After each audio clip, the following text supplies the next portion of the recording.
que seguramente, o sea, diría que la mayoría no sabe, yo por lo menos no lo sabía, y es que tú eres abogada, eres abogada, no sé si sigues ejerciendo o no, intuyo que no, pero ¿en qué momento pasas de ser abogada a emprender? Ya no pastelería, sino a emprender.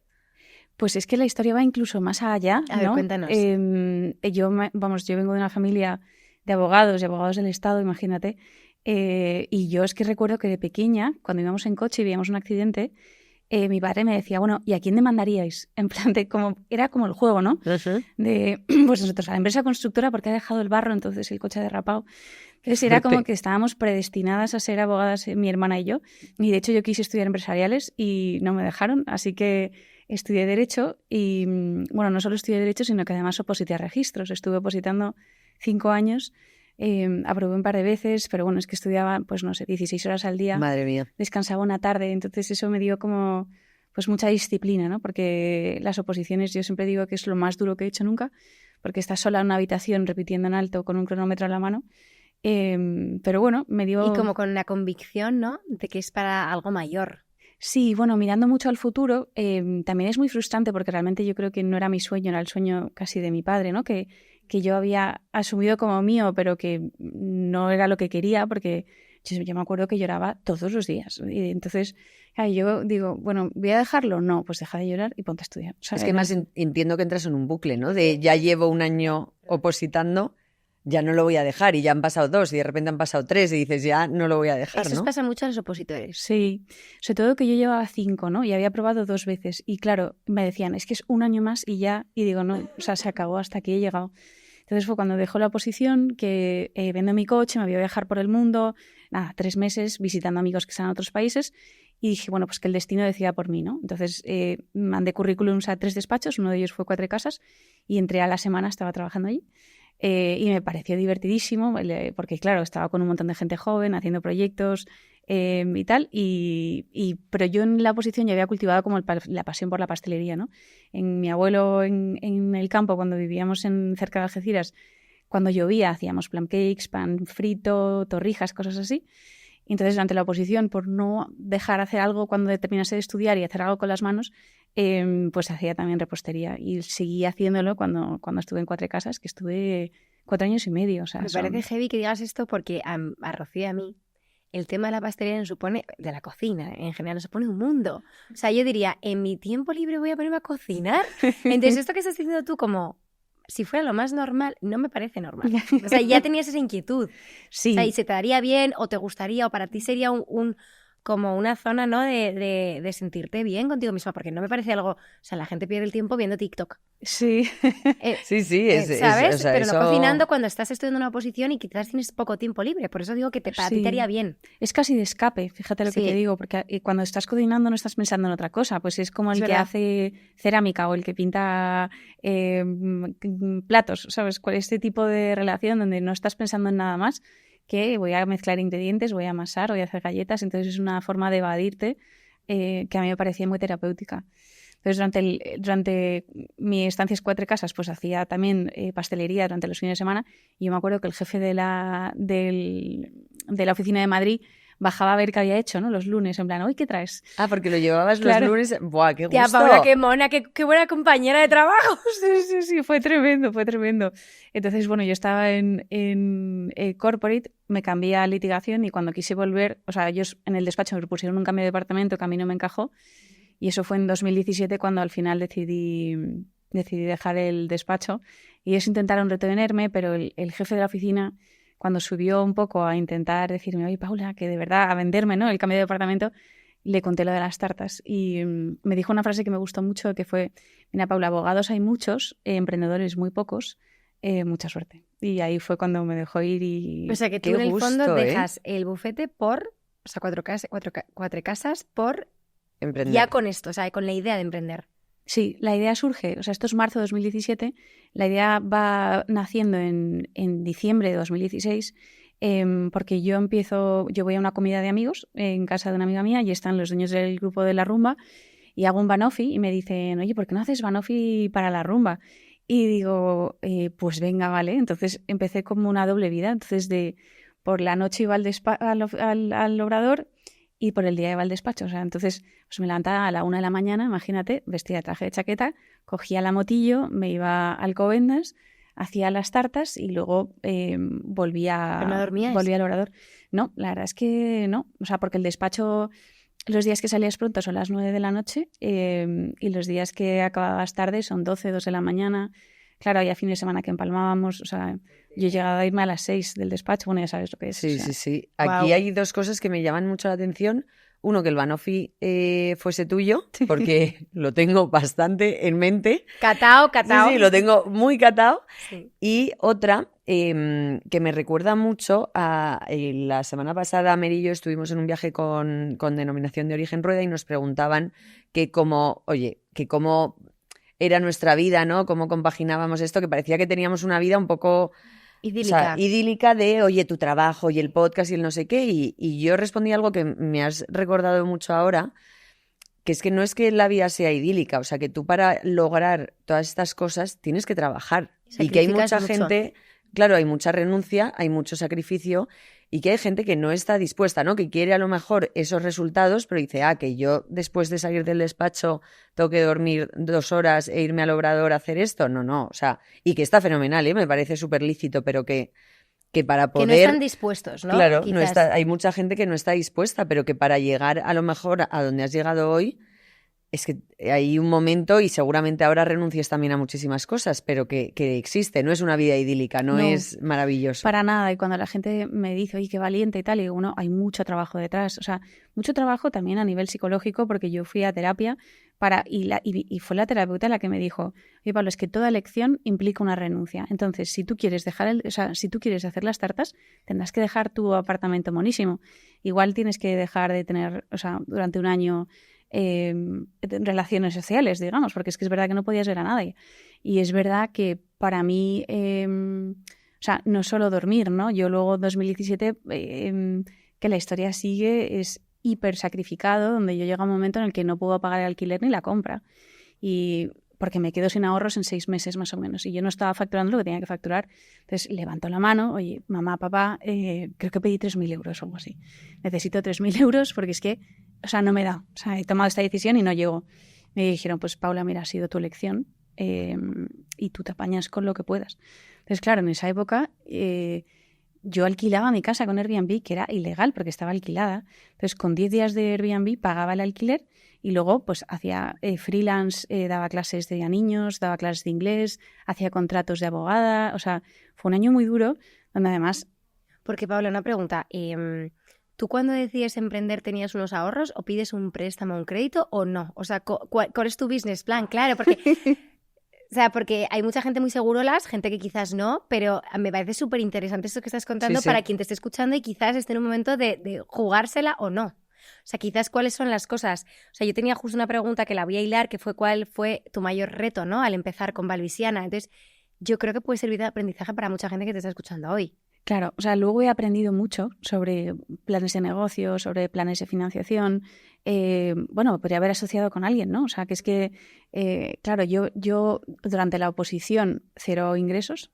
Es verdad que durante 4 casas me gasté todo lo que ganaba por saliendo y pasándomelo bien, te imagínate.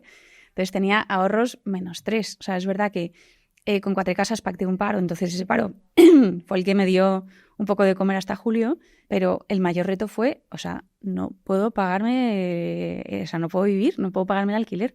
Entonces, ese, junto con el cómo empiezo, nadie me había dado clases sobre plan de negocio ni cómo crear lo que ahora sé, ¿no? Es verdad que luego, que cuando, si quieres lo desarrollamos ahora, cuando sobrevivo ese primer año, yo creo que también uno de los principales retos fue tener una oposición familiar, ¿no? Como de no tener ese apoyo, no solo ese apoyo, sino esa dificultad, porque yo me acuerdo que llegó un momento en el que yo iba al Obrador, que estaba en Algete, en un coche de la familia, que tenía 800 años, y llega un momento en el que me lo quitan mis padres para intentar, yo creo que disuadirme de ir al Obrador, y se lo dan al marido de mi hermana, que se estaba casando. Y digo, no puede ser. Entonces yo llego a un momento en el que, fíjate las ganas que tenía, cogía la moto, me iba a casa de una amiga que aparcaba en la calle, cogía su coche, me iba al Obrador de madrugada. O sea, esta sensación de cuando vas a un vuelo que estás con el estómago todos los días. Cuando iba al Obrador, volvía, tenía que aparcar en la calle donde ella vivía, cogía la moto y entraba en el despacho. ¿Sabes? Para mí eso fue contra viento y marea Y no tener ese apoyo familiar también me... Pero y con las cosas muy claras, no sé qué edad tenías. Tenía 31 años, 32, sí. Pues me pareces muy valiente. Sí, vamos. Yo, o sea, yo la verdad es que no tenía ni idea de esta historia porque yo al final conozco a Valvisiana ya cuando... O sea, bueno, desde que conozco a Mary. Conozco a Valvisiana por mí.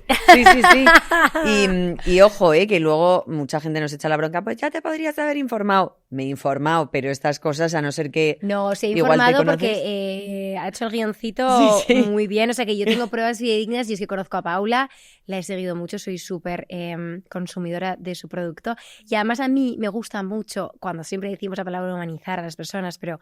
Cuando yo sabía de Valvisiana pero no sabía de Paula, me daba igual.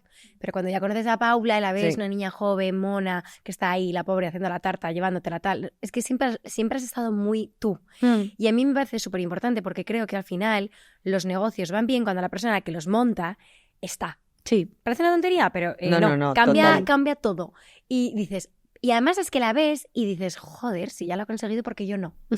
¿No? También un poco como ejemplo en momentos, bueno, sigue porque inspira, un poco interrumpido. No, yo creo que es verdad que sirve para mucha gente para que se dé cuenta, pues, que lo que tú decías, ¿no? Que lleva un sacrificio detrás, que a mí me gusta contarlo siempre para que vean, o sea, fíjate el esfuerzo que haces de no dormir, no comer, y no llegar a fin de mes, pero aún así seguir luchando por lo que quieres. Pero es un camino, o sea, de total sacrificio y de trabajo, o sea, que es que no hay otra historia detrás. Nadie te ha regalado nada. No, a mí de hecho me hizo mucha gracia cuando monté Valvisiana que alguien contestó a mi story en vez de mandárselo a su amiga y en plan le ponía otra pija pastelera. Y digo, o sea, es que manda huevos.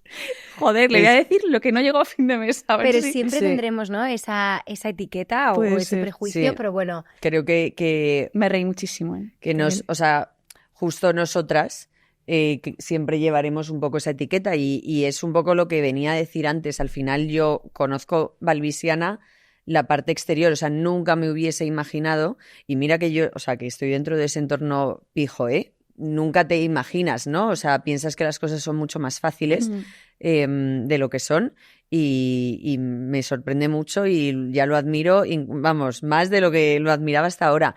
Y además me gustaría saber un poco también, en ese momento en el que además tomas esa decisión o vas a tomarla, si había algún miedo que casi te impide tomarla. O sea, ¿qué tenías en tu cabeza que decías, o sea, que te dijese sí la voy a tomar o no la voy a tomar? O sea, ¿cuál era ese no? ¿Y por qué te decantaste, no, al final por el sí? Miedo no, fue casi como nostalgia o pena, ¿no? Porque yo tenía en mi cabeza todo el Código Civil, todo el Código de Comercio, más de 120 leyes especiales, la ley hipotecaria, o sea, realmente estaba muy, muy formada en el mundo del derecho, ¿no? Te decía, joder, es que todo este conocimiento ahora no lo voy a usar para nada. No, lo usas. Para mí los abogados es la carrera que todos deberíamos de saber. Me parece que siempre vas con el derecho por la vida y vas mucho más informado. Sí, puede ser. A mí me parece que al revés. O sea, me parece una carrera que te prometo que... Sí, que te aporta muchísimo. Siempre te aporta. Sí, o sea, yo creo que, fíjate, más que el conocimiento del derecho en sí, la disciplina de la oposición y el no rendirme, que eso fue como que me dio muchísimo callo para luego, y luego la profesionalidad y la excelencia que te exige un despacho como puede ser Cuatro Casas, que también me ha dado luego una capacidad de trabajo muy distinta y muy ordenada versus lo que son las startups normales, ¿no? Pero a mí me daba mucho pena dejar el derecho y luego me daba miedo un cambio tan radical de carrera porque digo, ¿a dónde voy? Si es que no he vendido una tarta en la vida, ¿no? Es que nunca en mi vida. Y claro, y mis padres diciéndome, pero Paula, ¿qué estás haciendo? ¿A dónde vas? Claro, ellos lo querían lo mejor para mí, ¿no? Pero realmente él nunca jamás, o sea, no tuve ninguna duda. O sea, fue como... Y mira que el primer año lo pasé mal y dije, es que no tenía ninguna duda. De repente vi la posibilidad de hacer de mi hobby una forma de vida. Y pensé, wow, o sea, esto hay que aprovecharlo como sea. Me encanta.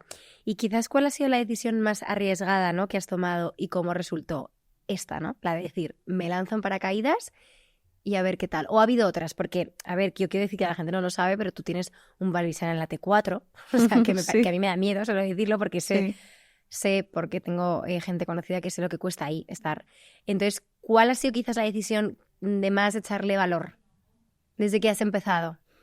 Han pasado como varias fases. Creo que al principio, cuando tienes menos que perder, es como más fácil lanzarte porque dices, te equivocas y los errores son más pequeños. Yo agradecí mucho, o sea, yo después de 2019 entré en Lanzadera, en la aceleradora de Juan Roch, me dieron mi primer préstamo y ahí aprendí mucho sobre planes de negocio, aprendí sobre marketing digital, me dieron como una formación, digamos, lo que hubiese sido igual estudiar algo en 6 meses, ¿no? Pero ahí, perdona, o sea, estabas en Lanzadera porque entiendo que ahí tenías que irte a Valencia. ¿Les contáis un poco a la gente que nos está escuchando lo que es Lanzadera? Que igual Claro, la gente no lo sabe. Sí, Lanzadera es una aceleradora que monta Juan Roch, que es el presidente de Mercadona, con su capital privado, o sea, con su propio dinero personal, donde digamos que seleccionan a X startups al año y les dan formación. Ellos se le dan formación a personas que creen, sobre todo a las personas que creen que tienen potencial de crecimiento y de generación de empleo. Entonces, claro, yo cuando me llamaron al principio pensé que era mentira. O sea, claro, porque yo que venía del maltrato máximo, ¿sabes? Del despacho, que es como un poco casposo en el sentido de que no has visto esto nunca, las startups. O porque se te va a regalar a ti algo, ¿no? Claro, en plan, ¿esto qué está pasando? Entonces hice las pruebas casi por... Bueno, me llamaron ellos por una nota de prensa, pero hice las pruebas un poco de cachondeo grabando el vídeo con el teléfono, o sea, y cuando llegué allí y vi lo que había montado, dije, wow, o sea... Es brutal. Y fueron las primeras personas que me dieron un préstamo. Y con ese préstamo yo monté mi primer obrador, que está en Móstoles. Claro, este obrador lo monto en febrero del 20. Claro, entonces el 95% de mis ventas venían de Canalórica. Entonces, ese fue mi primer reto de decir, joder, ya por fin veo la luz, me dan formación, estoy facturando, acepto un préstamo, me meto en una obra de la leche, termino la obra, sale mi primer palé y cierra todo, se declara el COVID. Y los clientes devolviéndome los productos y yo pienso, bueno, pues hasta aquí hemos llegado en Valvisiana. O sea,